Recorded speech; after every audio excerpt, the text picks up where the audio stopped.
নমস্কার বন্ধুরা, ব্লগ সুদীপা চ্যানেলে আপনাদের সবাইকে স্বাগত জানাই। যে যেখান থেকে আজকে আমার ভিডিওটি দেখছেন, আশা করছি ভালো আছেন, সুস্থ আছেন। আজকে হাজির হয়েছি মৌরলা মাছের খুব সুন্দর বাটি চচ্চড়ির রেসিপি নিয়ে। রুই কাতলা তো অনেক খেয়েছেন, একবার এই মৌরলা মাছের বাটি চচ্চড়িটা খেয়ে দেখুন, স্বাদ একেবারে মুখে লেগে থাকবে। কিছু না, সামান্য উপকরণ দিয়ে, বাড়িতে থাকা যা আছে তাই দিয়ে খুব সহজভাবে আপনাদের শেয়ার করব মৌরলা মাছের বাটি চচ্চড়ি রেসিপি। কী যে স্বাদ, একদম ভুলতে পারবেন না, স্বাদ মুখে লেগে থাকবে, এতটাই সুন্দর হয় এই মৌরলা মাছের রেসিপি। আমি মাছগুলোকে খুব সুন্দর করে দেখো ছাড়িয়ে ধুয়ে পরিষ্কার করে নিয়েছি।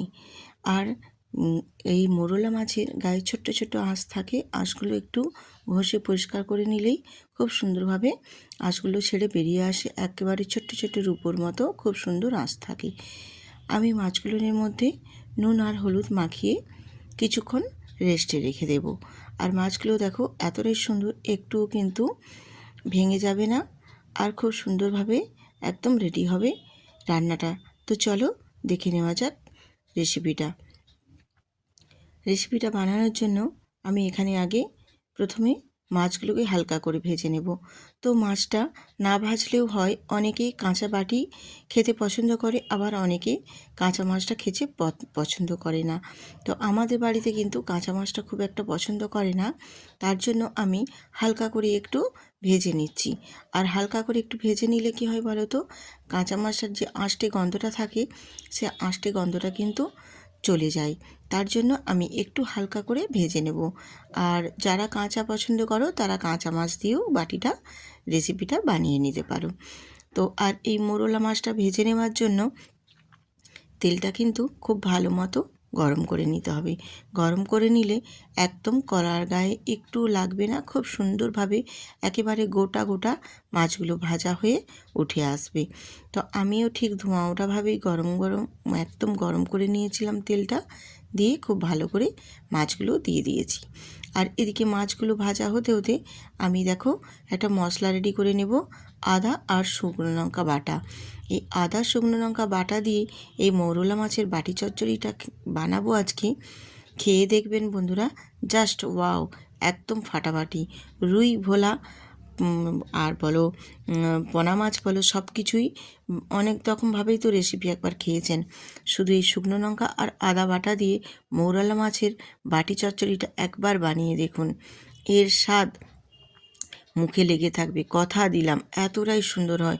গরম ভাতের সাথে, ধোঁয়া ওঠা গরম ভাতের সাথে যদি এরকম বাটি চচ্চড়ি থাকে, আর কিচ্ছুই লাগবে না, জাস্ট একদম জমে যাবে, এতটাই স্বাদ হবে। আর এ স্বাদের ভাগ হবে না, এতটা সুন্দর হয় বন্ধুরা, আমি কথা দিলাম, একবার বানিয়ে দেখো। আর মাছগুলোকে দেখো আমি সুন্দর করে হালকা হালকা করে একটু ভেজে তুলে নিয়েছি।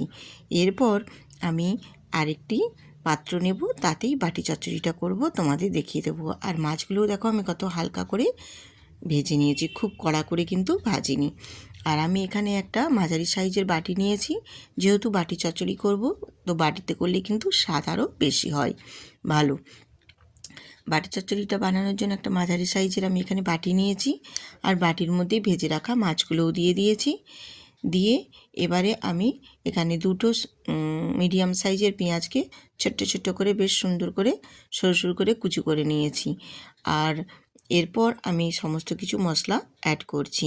এখানে আমি দেব 3 থেকে 4টা, যার যেরকম পরিমাণ মতো মনে হবে সেই মতো এখানে কাঁচা লঙ্কা অ্যাড করবে, ঝালের পরিমাণটা যে যেরকম পছন্দ করো। আর 3টে রসুন কোয়াকে ছোট্ট ছোট্ট করে আমি একদম কুচি করে দিয়েছি। একটা ছোট সাইজের টমেটো দিয়েছি, পরিমাণ যেই মতো থাকবে সেই মতো সব কিছু নিয়ে নিতে হবে, বেশি পরিমাণ থাকলে একটু বেশি বাড়িয়ে নেবে। দিয়ে দিলাম এখানে ধনেপাতা কুচি, আর দিলাম স্বাদ মতো নুন, হলুদের গুঁড়ো, এখানে ধনে গুঁড়ো দিয়েছি, জিরে গুঁড়ো দেবো না, ধনে গুঁড়ো, আর দিয়েছি কাশ্মীরি লঙ্কার গুঁড়ো, আর এখানে শুকনো লঙ্কা আর আদা বাটা। আর এখানে কাশ্মীরি লঙ্কার গুঁড়োটা দিয়েছি জাস্ট কালারের জন্য, ঝালের জন্য শুকনো লঙ্কা বেটে দিয়েছি, আর কাঁচা লঙ্কাও দিয়েছি। দিয়ে এখানে আমি মশলাটা যেই বাটিটায় আমি রেডি করেছিলাম, তার 2 বাটি পরিমাণে এখানে আমি জল দিয়েছি, আর দিয়েছি 3 থেকে 4টে 4 টেবিল চামচ সর্ষের তেল দিয়ে এবারে আমি গ্যাসটা অন করে দিয়েছি। গ্যাসটা অন করে এবার আমি চামচ দিয়ে সমস্ত কিছু খুব ভালো করে মিশিয়ে নেব। এইভাবে একবার বাটি চচ্চড়ি বানিয়ে দেখো। মৌরলা মাছ কেন, যে কোনো ছোট্ট মানে চারা ছোট ছোট একদম চুনো মাছের বাটি চচ্চড়ি এইভাবে একবার বানিয়ে দেখবে। এর যে কী স্বাদ, একদম ভুলতেই পারবে না, এত সুন্দর হয়। এবারে সব কিছু মিশিয়ে নিয়েছি। এবারে ফুটে আসা পর্যন্ত অপেক্ষা করব। বেশ সুন্দরভাবে দেখো ফুটে গেছে। এবারে আমি আবারও একটু খুন্তি দিয়ে বা একটা চামচ দিয়ে নাড়িয়ে চাড়িয়ে তোমাদের দেখিয়ে দিচ্ছি। আর খুব বেশি কিন্তু নাড়াচাড়া করার দরকার নেই, তাহলে কি বলো তো মাছগুলো ভেঙে যাবার ভয় থাকে। আর আমি দেখো যেভাবে আজকে এই বাটি চচ্চড়িটা করছি, মাছগুলো কিন্তু একদম ভেঙে যাবে না, গোটা গোটা খুব সুন্দরভাবে বাটি চচ্চড়িটা রেডি হয়ে যাবে। এইভাবে আমি বেশ কিছুক্ষণ তো সময় নিয়ে একটু বাটি চচ্চড়িটা বানিয়ে নেব। দিলে একটু জলটা অনেকটা কমে যাবে। জলটা কমে আসলে আমি আবারও 1 চামচ সর্ষের তেল দেব। সর্ষের তেল দিয়ে আবারও একটু আলতো হাতে নাড়াচাড়া করে নেব। আর মাছগুলো কিন্তু গোটা গোটা রেখেই সেইভাবেই বাটি চচ্চড়িটা করবে, তাহলে দেখতেও যেমনি ভালো লাগবে, খেতেও সুন্দর লাগবে। আমার আরেকটু জলটা শুকনো শুকনো করে মেরে নেব, দিলে কালারটাও খুব সুন্দর আসবে। আর একদম সাইড থেকে খুব সুন্দরভাবে তেল ছেড়ে একদম বেরিয়ে আসবে, তখন দেখতে ভারী সুন্দর লাগবে। তো দেখুন আমার কিন্তু 4-5 থেকে তেল ছেড়ে বেরিয়ে এসেছে, আর কালারটাও ভীষণ সুন্দর এসেছে। এই রকমভাবে বাটি চচ্চড়ি বানালে দেখতে যেমনি টেস্ট, খেতেও তেমনি। আর গন্ধে এত সুন্দর এই বাটি চচ্চড়ি যে একটা স্মেল বেরিয়ে আসে না, ভীষণ সুন্দর, ভীষণ। একবার না বানালে আপনারা বুঝতেই পারবেন না যে এই রকম ছোট্ট মৌরলা মাছের সামান্য উপকরণ দিয়ে খুব সহজভাবে বানিয়ে নিতে পারবেন বাটি চচ্চড়ি।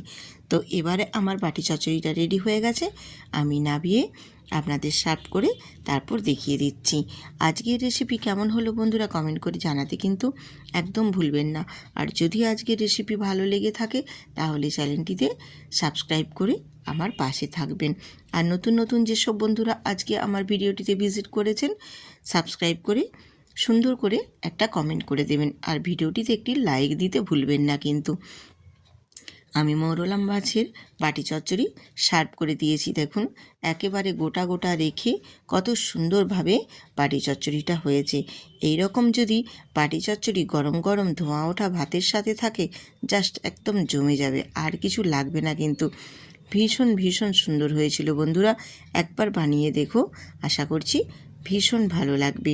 তো এই রকম নিত্য নতুন রেসিপি পেতে আমার চ্যানেলটি সাবস্ক্রাইব করে আবারও বলছি আমার পাশে থাকবেন। আর নতুন নতুন বন্ধুদেরও রিকোয়েস্ট করছি চ্যানেলটি সাবস্ক্রাইব করে পাশে থাকবেন। আবার আসবো এইরকম নিত্য নতুন রেসিপি নিয়ে।